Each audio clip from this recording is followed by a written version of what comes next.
بسم اللہ الرحمن الرحیم۔ السلام علیکم ورحمۃ اللہ وبرکاتہ۔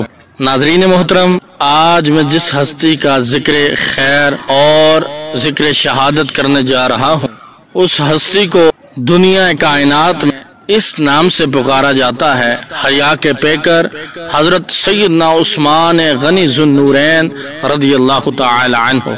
18 ذی الحج سن 35 ہجری کو اسلامی تاریخ کا ایک اندوناک سانحہ رونما ہوا۔ اسی سانحے کی وجہ سے ہی مسلمانوں میں پھوٹ پڑی، ان کی گروہ بندی شروع ہوئی اور جنگ جمل، جنگ صفین ہوئی۔ جنگ صفین، حضرت علی کی شہادت، مکہ پر فوج کشی اور واقعہ کربلا جیسے المیے پیش آئے، اور مسلمانوں کی تلواریں اپنے بھائیوں کے خون سے آلودہ ہوئیں۔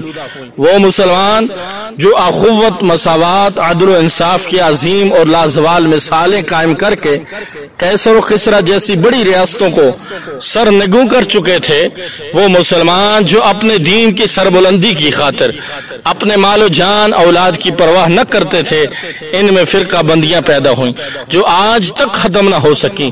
اس روز نبی آخر الزمان کے مقدس شہر مدینہ منورہ میں آپ کے دوہرے داماد حضرت عثمان غنی ذو النورین کو بلاوائیوں نے انتہائی بے دردی سے شہید کیا۔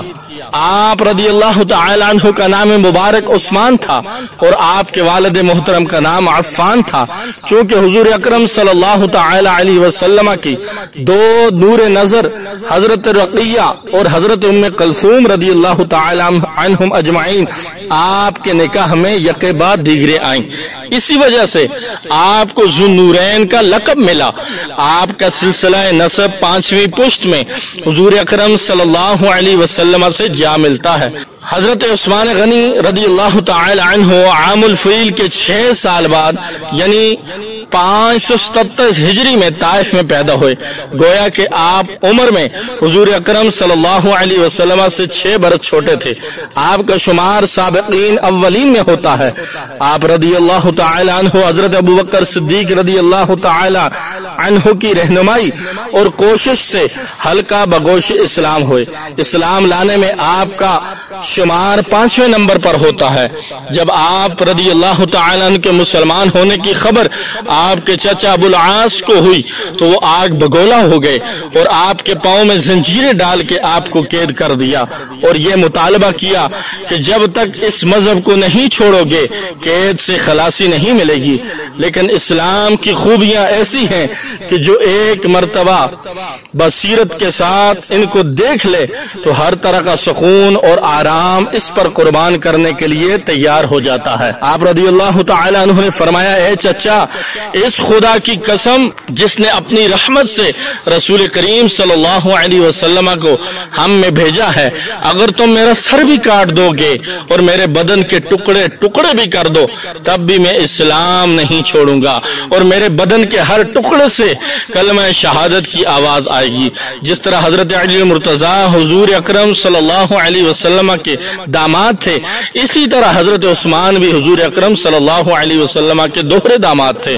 چنانچہ ہجرت سے قبل حضور اکرم صلی اللہ علیہ وسلم کی صاحبزادی حضرت رقیہ رضی اللہ تعالی عنہ آپ رضی اللہ تعالی عنہ کے نکاح میں آئیں، اور سن 2 ہجری میں حضرت رقیہ رضی اللہ تعالی عنہ کے انتقال کے بعد حضور اکرم صلی اللہ علیہ وسلم نے اپنی دوسری بیٹی حضرت ام کلثوم رضی اللہ تعالی عنہ بھی آپ رضی اللہ تعالی عنہ کے نکاح میں دے دی، اور 9 ہجری میں جب حضرت ام کلثوم کا انتقال ہوا تو آپ صلی اللہ علیہ وسلم نے فرمایا کہ اگر میری 40 بیٹیاں ہوتی تو میں عثمان سے یکے بعد دیگرے ان کا نکاح کر دیتا، حتیٰ کہ ایک بھی نہ رہ جاتی، یعنی باری باری سب کا نکاح کر دیتا۔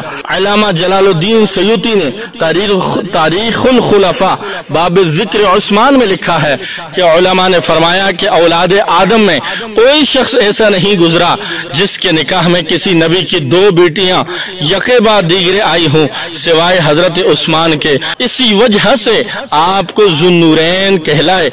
حضرت ابو موسیٰ اشعری رضی اللہ تعالیٰ عنہ روایت کرتے ہیں کہ ہم حضور اکرم صلی اللہ علیہ وسلم کے پاس بیٹھے تھے، آپ صلی اللہ علیہ وسلم کے پاس باری باری صحابہ کرام آ رہے تھے، پھر ایک شخص نے دستک دی اور آنے کی اجازت مانگی۔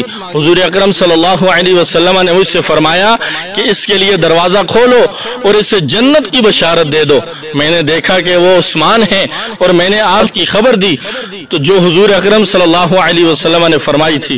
حضرت عثمان کی فضیلت کا اندازہ اس بات سے لگایا جا سکتا ہے، حضور اکرم صلی اللہ علیہ وسلم نے فرمایا ہر نبی کا جنت میں ایک خالص رفیق ہوتا ہے اور میرے رفیق وہاں عثمان ہوں گے۔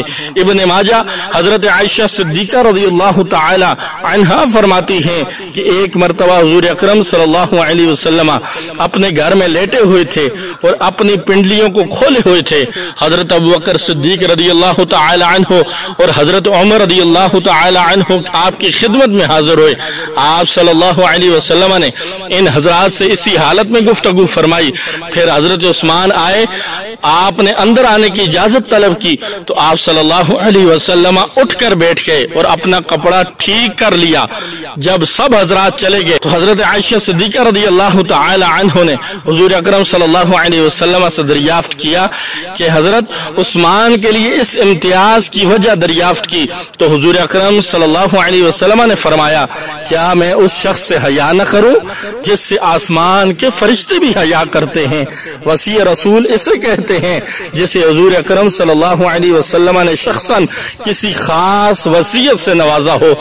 حضرت صلی اللہ علیہ وسلم نے حضرت عثمان کو ایک وصیت کی کہ آپ نے اس کی وفا میں اپنی جان دی اور اس حکم سے سر منہ تجاوز نہ کیا۔ حضرت عائشہ صدیقہ رضی اللہ تعالی عنہ فرماتی ہیں کہ حضور اکرم صلی اللہ علیہ وسلم نے فرمایا اے عثمان، اگر خدا تعالی تجھے کسی دن یہ حکومت عطا فرمائے اور منافقین چاہیں کہ تم یہ قمیض اتار دو جو خدا نے تمہیں پہنائی تو ہرگز اسے نہ اتارنا۔ آپ صلی اللہ علیہ وسلم نے یہ بات 3 دفعہ حضرت عثمان کو ارشاد فرمائی۔ جس طرح حضرت ابوبکر صدیق رضی اللہ تعالی عنہ کی مالی قوت اسلام میں لگی، دوسرے درجے میں حضرت عثمان غنی رضی اللہ تعالی عنہ اسلام کا سب سے بڑا مالی سرمایہ بنے۔ حضرت عثمان اسلام پر اپنا مال خرچ کرنے میں سوائے حضرت ابوبکر صدیق کے باقی تمام صحابہ کرام پر سبقت لے گئے۔ مدینہ کے مسلمانوں نے بئر روما کا پانی انہی کی سبقت مالی سے پیا۔ آپ رضی اللہ تعالی عنہ نے یہ کنواں خرید کر مسلمانوں کے لیے وقف کر دیا۔ یہ کنواں آپ رضی اللہ تعالی نے 35,000 درہم میں خریدا۔ حضور اکرم صلی اللہ علیہ وسلم نے ایک ملحقہ قطع زمین پر نظر ڈالی، حضرت عثمان نے اس زمین کو خریدا اور مسجد میں شامل کر دیا۔ اب ہر نمازی کی نماز میں حضرت عثمان غنی رضی اللہ تعالی عنہ کا حصہ بھی شامل ہو گیا۔ اس وقت آل سعود نے جہاں تک اس مسجد کو بڑھا دیا ہے، حضرت عثمان ہر نمازی کی نماز میں برابر کے شریک ہیں۔ اس سے بڑا امت کا محسن کون ہو سکتا ہے؟ کیسر روم کے مقابلے میں ایک بڑی فوجی قوت کی ضرورت تھی۔ جنگ تبوک کی تیاری مسلمانوں کی پہلی بین الاقوامی تحریک تھی۔ حضرت عثمان نے اس کے لیے 1000 دینار نقد اور 300 اونٹ مال تجارت سے لدے ہوئے حضور اکرم صلی اللہ علیہ وسلم کی خدمت میں پیش کر دیے۔ حضور اکرم صلی اللہ علیہ وسلم نے فرمایا اب عثمان پر کوئی بھار نہ ہوگا، وہ جو کرے اس پر کوئی گرفت نہیں ہوگی۔ یہ وہ آسمانی بشارت تھی جو اہل بدر کو اعمال ما شئتم قد غفرت لكم کے الفاظ میں دی گئی تھی۔ آپ رضی اللہ تعالی عنہ کا سب کچھ اسلام کے لیے وقف تھا۔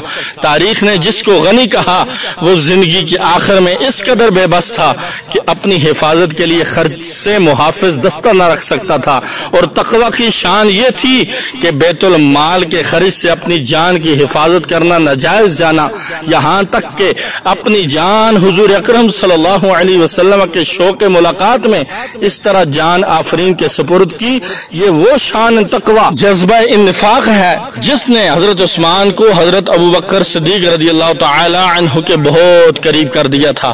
کامیاب خلافت وہی ہے جو پورے عالم اسلام پر ایک ہی ہو، جس طرح حضور اکرم صلی اللہ علیہ وسلم پوری دنیا کے لیے ایک ہی پیغمبر حاتم تھے۔ دوسرے درجہ کی خلافت وہ ہے جس میں پورے اسلامی قوانین کا نفاذ ہو، لیکن پورا رقبہ اسلامی ایک اقتدار کے ماتحت نہ ہو، جس طرح بنو عباس کی خلافت کا مرکز بے شک بغداد میں تھا، لیکن اس وقت اسپین میں اموی خلافت ہی قائم تھی، اور اس کا تاریخی تسلسل پہلے اموی خلافت کے ساتھ ہی تھا۔ حضرت عثمان کی خلافت اس حوالے سے بھی ایک کامیاب خلافت رہی کہ آپ رضی اللہ تعالیٰ عنہ کے خلافت جتنی بغاوتیں انہی اور آپ کے گورنروں کے خلاف جتنی شکایت بھی آئیں، آپ رضی اللہ تعالیٰ عنہ کے مخالفین ایک چھوٹا سا خطہ یا کوئی صوبہ اور کوئی ملک اس خلافت سے جدا نہ کر سکے، اور پوری سلطنت اسلامی ایک ہی نظام کے تحت رہی۔ شریعت محمدی صلی اللہ علیہ وسلم کا بنیادی قاعدہ ہے کہ خواتین اعمال سند بنتے ہیں۔ حضرت عثمان سے ایک مطالبہ یہ بھی ہوا کہ آپ بوڑھے ہو چکے ہیں، آپ کسی نوجوان کو موقع دیں اور خود خلافت دست بردار ہو جائیں۔ حضور اکرم صلی اللہ علیہ وسلم نے آپ سے فرمایا تھا کہ تم سے قمیض خلافت اتارنے کا مطالبہ کیا جائے گا، تم اسے مت اتارو، یہ خلافت کی قمیض تھی۔ آپ نے جان دینا گوارا کی مگر یہ قمیض نہ اتاری اور خلافت سے دستبردار نہ ہوئے۔ آپ کی شہادت تک خلافت بھی قائم رہی۔